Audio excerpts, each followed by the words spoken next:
Hello, welcome to Black, Brilliant, and Beat My Life with Chronic Fatigue Syndrome.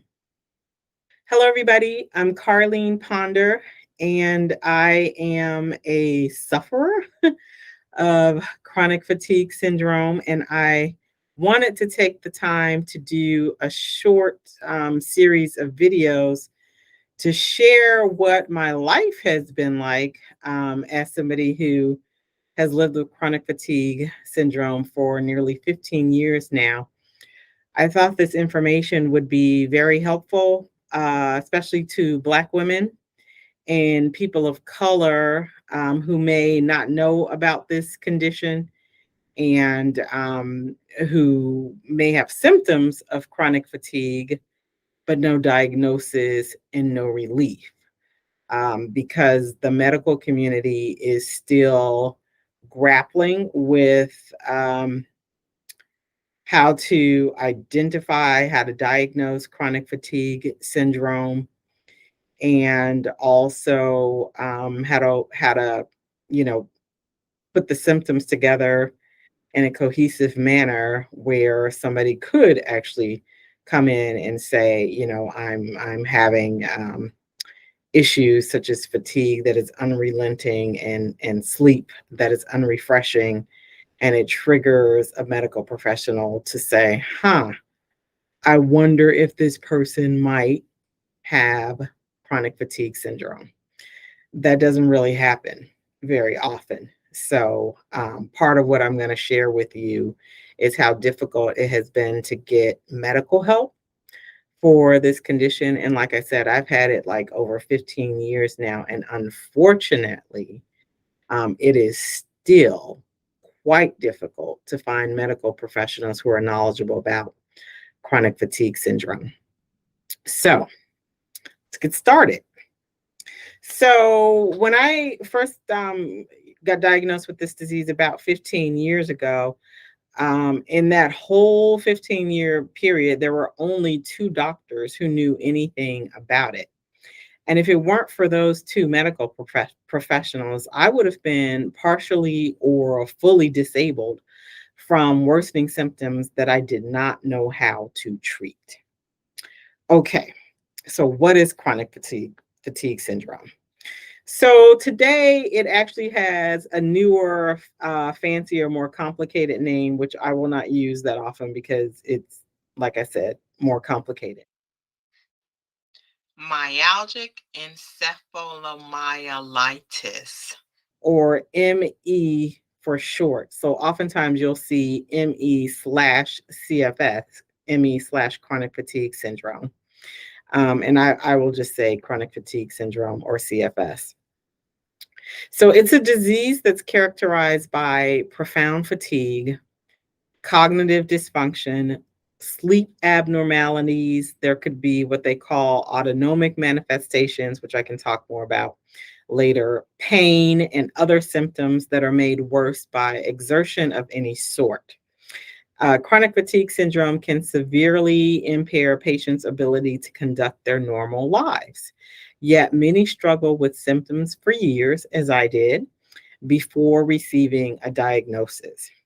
So, in order to be officially diagnosed with chronic fatigue syndrome, you have to have these three symptoms. You have to have fatigue, and the fatigue has to have lasted for greater than 6 months, and it has to be persistent. Now, that doesn't mean that that it's every day during a 6 month period, but frequent.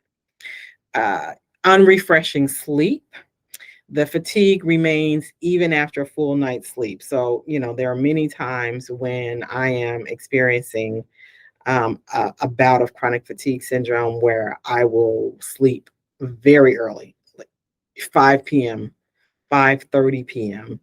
In the evening, and still wake up in the morning feeling tired. I mean, beat. So, post exertional malaise, which is what I call pain and a full blown breakdown, because that's what it is. During post exertional malaise, any chronic fatigue symptoms may get worse, or some symptoms might appear for the first time. So you could have, again, difficulty thinking, or cognitive difficulties, problems sleeping. So you may be super, super tired, and your body is like super, super tired, but you're actually unable to calm down and go to sleep. Or you might fall asleep, but the sleep is really shallow. So you're waking up, at different times during the night. You might have some flu-like symptoms. Sometimes I would get a sore throat. Your lymph nodes might, feel puffy. There could be headaches. You could feel dizzy, and again, of course, the severe tiredness. And when you have a crash like this, the post-exertional malaise it's a crash. So when you have it, it could take days, it could take weeks, or even longer to recover from this type of crash. And that's very difficult, very, very difficult to deal with. So those are the three symptoms. Those are the three core issues that you have to have in order to be diagnosed for chronic fatigue syndrome: persistent fatigue lasting greater than 6 months, unrefreshing sleep, and then post exertional malaise or crash. And if this is ringing a bell for you, then keep listening. And like I said, I'm going to do a few other videos that get into some of the particulars that I've experienced over this 15-year time period. So my onset was at the end of 2008, where I was just coming off a very, very stressful 2-year job period with long hours. I had, bosses from hell, lots of travel, and I was overworking my body and, brain for little reward. So once I stopped working at the end of the 2-year period, I had this ridiculous deep set fatigue that hindered my ability to do daily activities. I mean, I remember waking up, and just the chore of attempting to spread my bed made me feel like I was a recovering like heart attack patient or something. And I was very young at the time, very young. So it was weird. It was frightening. And so I went to the doctor. The first doctor that I discussed this with did mention adrenal fatigue, and that doctor thought that I would get better with de-stressing for a few weeks, just calming down for a few weeks. And in some ways, that was true. I did get better, but I was never the same again.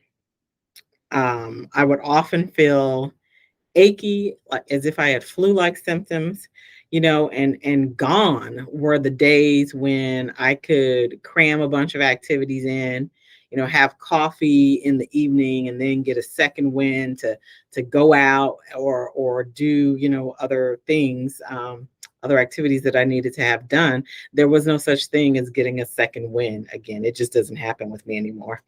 My energy level was highest in the morning and drained throughout the day. So almost like, my energy is in a sieve, or is it in some kind of like hourglass sand timer. It's slowly draining throughout the day. There's never a time again in the day where I get revived. Energy drinks don't work. Coffee tends to backfire. And so I have to be very careful when I plan my days about what it is that I'm going to do in each day, or I run the risk of running out of energy. If I run out of energy, that's when I can set off that post exertional malaise. If I try to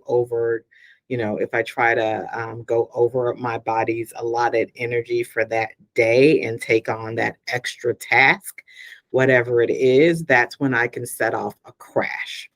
And with that crash, I generally feel pain. There's generally pain in my body. I might get headaches. and the fatigue, crushing, bone crushing fatigue. And I get cranky, I get irritable because I'm feeling like crap. So going over my daily allotted amount of energy, man, makes me pay a heavy price. I call it a full body meltdown. So, and did I mention that chronic fatigue also comes with cognitive decline? So, yep, that's what happened to me. And just so you know, I'm an attorney by trade.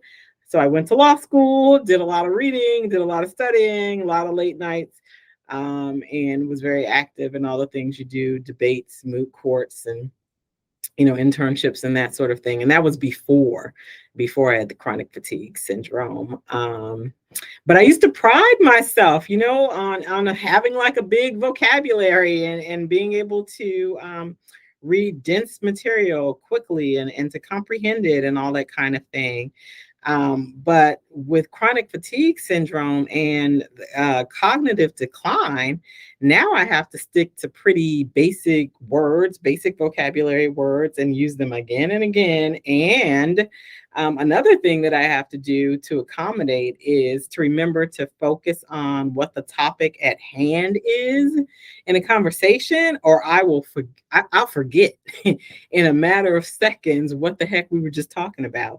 So I either have to make a point to try to remember, as we're going along in a conversation, or if I'm following, a seminar or something, or I have to write things down so that I have something to go back to jar my memory. So chronic fatigue syndrome is life-changing.